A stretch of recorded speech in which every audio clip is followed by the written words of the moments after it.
Do you feel like your hair might be thinning, or do you feel like too much hair is coming out in your brush when you brush it daily or even comb it? Or maybe you look in the shower drain and there's a lot of extra hair down there.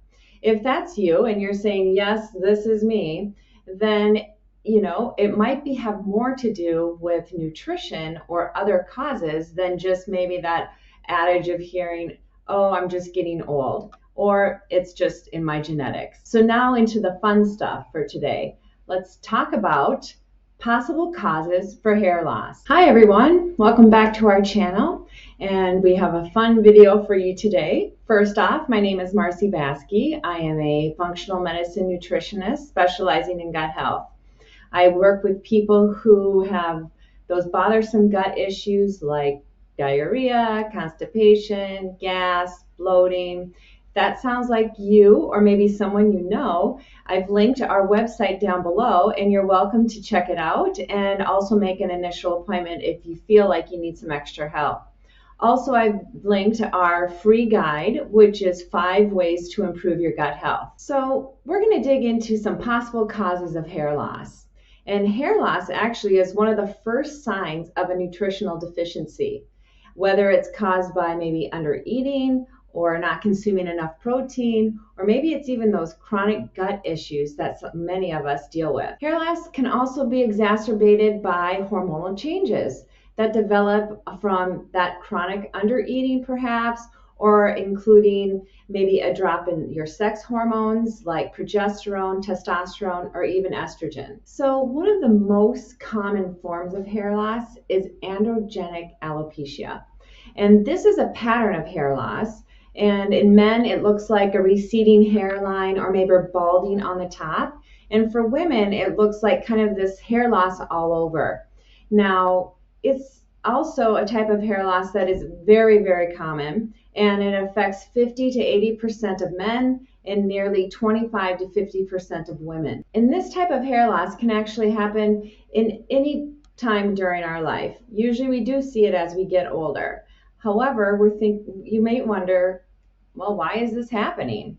And what happens is that we have too much of a particular enzyme called 5-alpha reductase.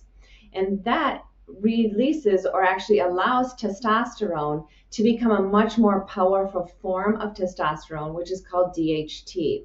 And when there's too much DHT, it creates this thickened dermis around the hair follicle, and it kind of suffocates that hair. So how might we have too much of that 5-alpha reductase? Well, what research has found is that it's commonly increased in people with hyperinsulinemia, which is just too much excess sugar. And that will perhaps increase that enzyme and then increasing that super testosterone. And so if you have a diet that might be high in carbohydrate, or you are eating a lot of processed foods, typically those are higher in carbohydrate, you might be more at risk for developing this androgenic alopecia. And also we see it in individuals or women with PCOS, or even in menopausal women because of that lower progesterone. So if you're struggling with that and you're starting to notice that pattern come in, and you think, well, I'd really like to decrease or inhibit this enzyme that's creating this mess for me, things that you can put in place would be maybe decreasing carbohydrates. Not too much, just eat whole foods. And get rid of those processed packaged foods. Another way, and that are very helpful, would be to take some saw pimento. In research, it has been very, very effective for reducing that 5-alpha reductase. As well, there's an essential fatty acid called GLA, and that's an unsaturated fatty acid that also will inhibit this enzyme.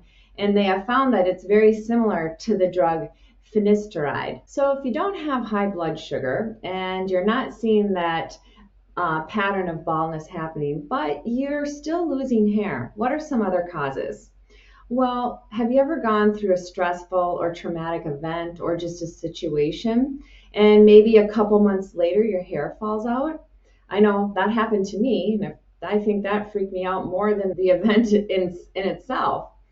But what happens is that is a type of hair loss. So this type of hair loss, like as I mentioned, either is from an external stress or even an internal stress, and it shows up a couple months later.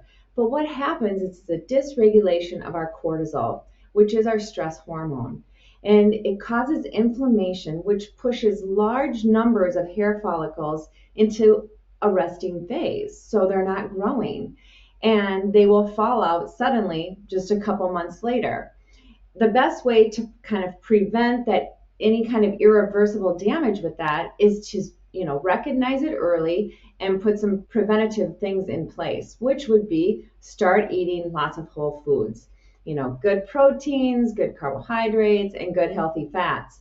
And you might even want to consider taking a multivitamin, which can just pump up those extra lost stores of vitamins and minerals that will be really helpful in healing the hair follicle and getting your hair to begin growing again. Now, there's even nutrition stress. And I kind of talked about that just a little bit earlier with, if you're not getting enough vitamins and minerals, you're going to have this internal stress. And this nutrition stress can cause hair loss as well. So, think back if you've ever started a new diet and within a few months you've lost more hair than weight, perhaps. So what happens is that these fad diets can become too restrictive, and the body doesn't get the nutrients that it needs. Restricted diets are usually too low in calories or maybe certain macronutrients, like perhaps lower in protein or lower in carbohydrate or even those healthy fats. And those can cause a malnutrition state in our body, which our body doesn't really need a lot of hair, so it's going to dump your hair, right? And if you have this big stress on the body, it's leading to those deficiencies in amino acids, minerals like zinc, and even those essential fatty acids like omega-6s and omega-3s.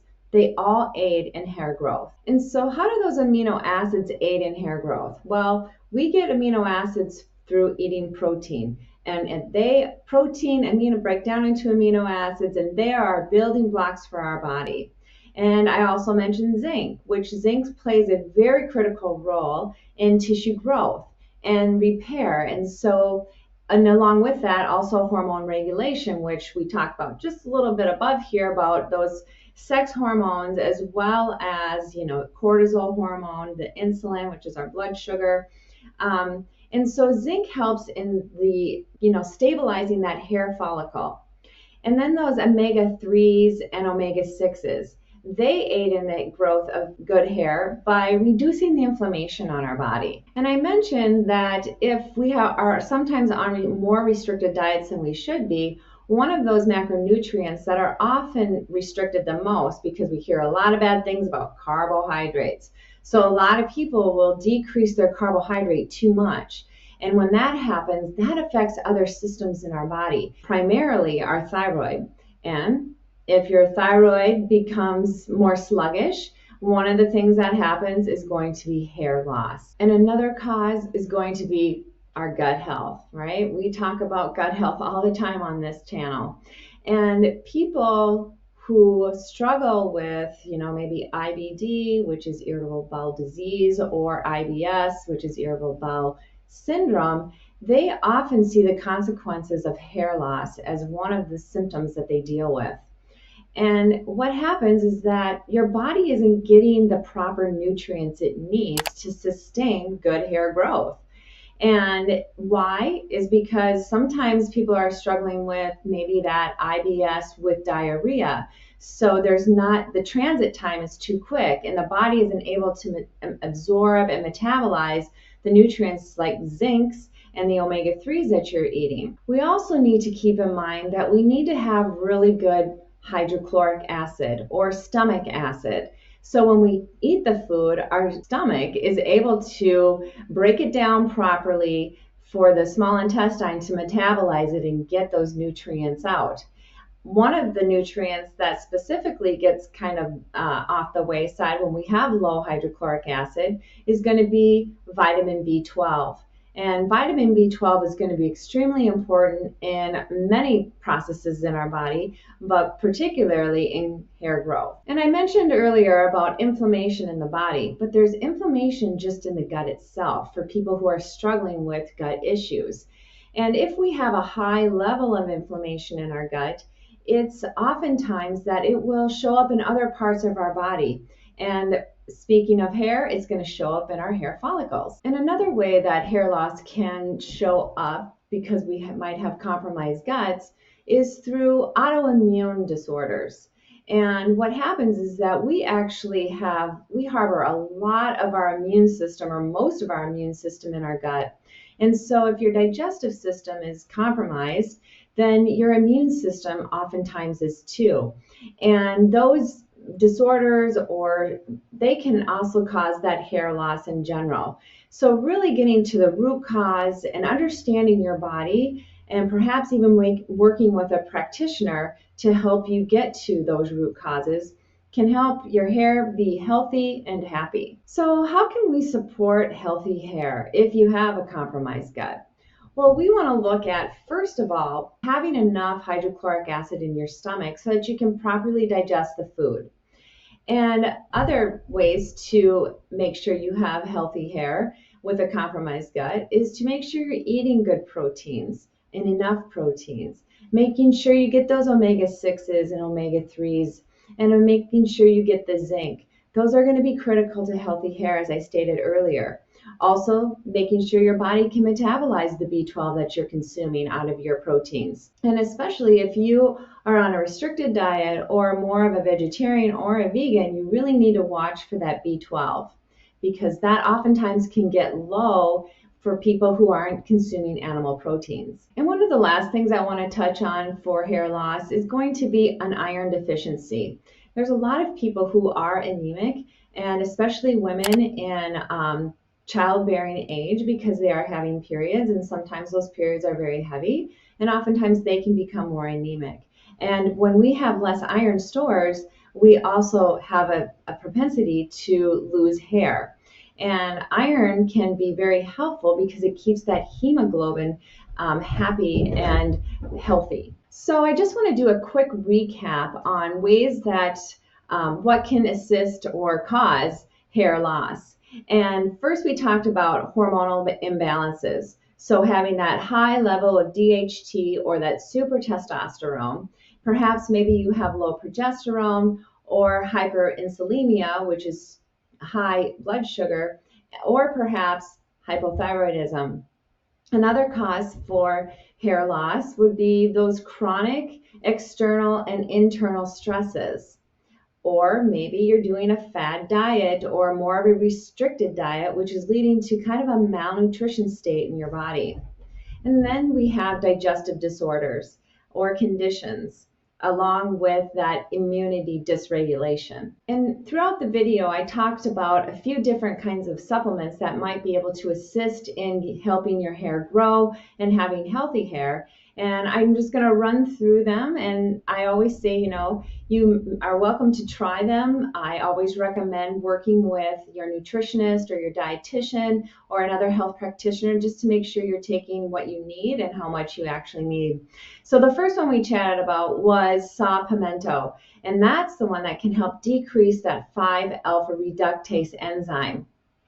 Then we talked about GLA, which again inhibits that same enzyme and is very similar to a drug that's used for hair loss. Then we don't want to forget about our good old omega-3s, which decreases the inflammation in the body. And then we have our zinc, which, remember, it plays that critical role in tissue growth and repair, as well as keeping those hormones regulated. And then we have a solid multivitamin. Multivitamins help to support all the vitamins and minerals that are needed for that good systemic support within your body. And then the last one would be iron, which helps to promote proper function of that hemoglobin, which is so essential for our hair growth. So if you see your hair in the shower or in your brush, or you're seeing a pattern happening, I want you just to take a step back and look a little deeper at how you're eating, how your gut is. Are you too stressed? If you have questions or would like to work with us, again, you're welcome to make an appointment with the link down below.